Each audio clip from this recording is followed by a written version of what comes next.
Ah, Flash games. For a period between the early and mid-2000s, Flash gaming had exploded, and for a while became the de facto PC gaming experience, with almost all the creativity we now associate with indie games being placed solely on Flash and Shockwave experiences.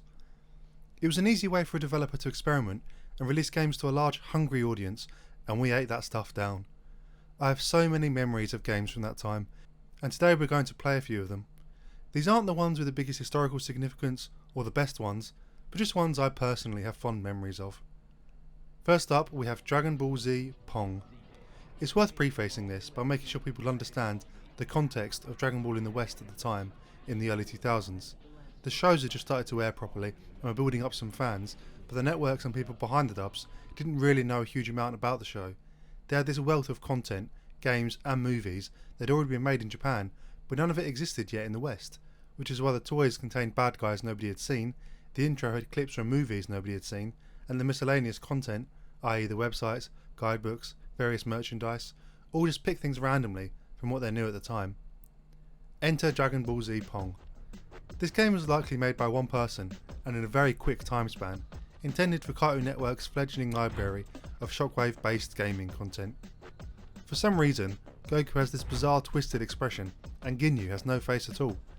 In fact, the reference image they seemed to use for Captain Ginyu was when his body was inhabited by that of a frog. The background is just a mismatch of colours, and the ball is not even circle. All things considered, I still felt a pang of nostalgia when I played this again. As Dragon Ball Z picked up in popularity, Cartoon Network knew they had found a winner, so the next Flash games they released were far better in quality, and these ones I spent a lot of time playing as a kid. The next one is called Mission to Namek and features the trio of Goku, Vegeta and Trunks teaming up to protect Namek from the Ginyu Force. Like I said before, this was a strange time, so canon didn't really matter. The game is quite simple. Each of the Ginyu Force is attacking a different area of Namek, and you have to pick one of your guys to go fight them. You can spend time either fighting or training, and if you train up each of the moves, eventually you get to become a Super Saiyan, which just makes your hair yellow, but you get much stronger. The fighting system is very simple. An energy bar rolls up and you select an attack or defend until the other guy drops. If you beat the whole force, then none other than Frieza turns up to ruin your day. Defeat him and the people of Namek will honour you, including 2 clones of Kami it seems. Finally, the Dragon Ball game I have the most nostalgia for, Dragon Ball Z Tournament. The most immediately obvious part is that this game uses the classic Rock the Dragon music from the Western dub, and oh yes, that brings me back. Dragon Ball Z! Dragon Ball. I love hearing it. It was the perfect theme for its time, making Dragon Ball Z stand out against the mostly comedy-style cartoons that were prevalent on TV as something much cooler. Then we get into the game itself, and I remember how annoying this one used to be. Basically, you have an energy bar and a health bar. With the energy bar, you can do one of a range of moves. You select where you want to move to and where you want to fire your attack. You do this without knowing what the enemy will do. Therefore the game essentially becomes luck based, and it's just random if you will hit them or not. The only strategy that works is to save up power for the homing blast over and over. Still, aesthetically it is quite pleasing, and it's still got better mechanics than Ultimate Tenkaichi. The music for this game, along with the sound of those steps, is permanently seared into my brain, and I guarantee the same for anyone that played this back in the day.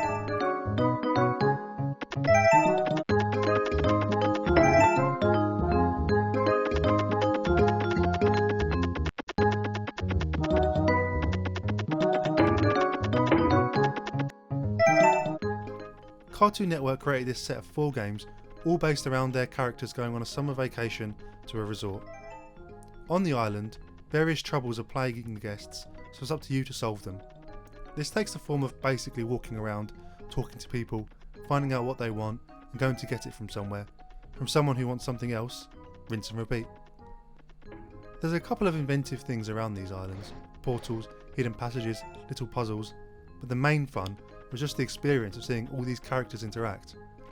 These games give me nostalgia overload, and whilst I can't exactly say they hold up well, that music has now been brought back to the surface and will stay at the front of my mind for the next few weeks before crawling back into the abyss, only to rise when I least expect it.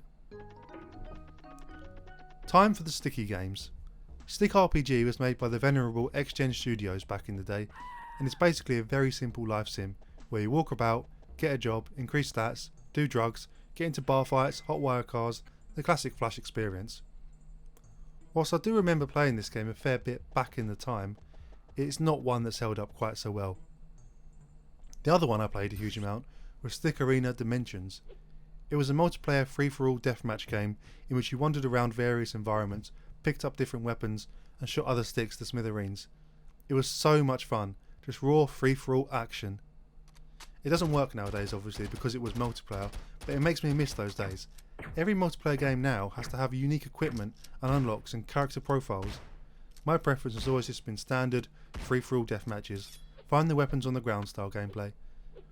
Now I'm definitely starting to sound like an old man. Competing against Toonami in the early 2000s to capture the young teen audience was Fox Kids, or more specifically, Jetix. Jetix also showed a lot of different anime that they had dubbed, and like Cartoon Network, had a big website full of Flash games to go alongside it. One that always stuck in my memory was called Digimon Adventure. For some reason, my brain has convinced me that this was a Pokemon style RPG, with a big world to explore, cool battle mechanics, and great anime graphics. In reality, it's an isometric linear game with extremely simple battles that have little actual control over, a very straightforward story, and quite low res images for the characters.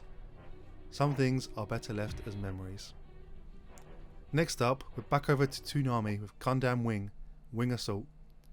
It's a sort of tactical RPG in which you select one of your Gundam, move it around a grid, and try to defend the Earth.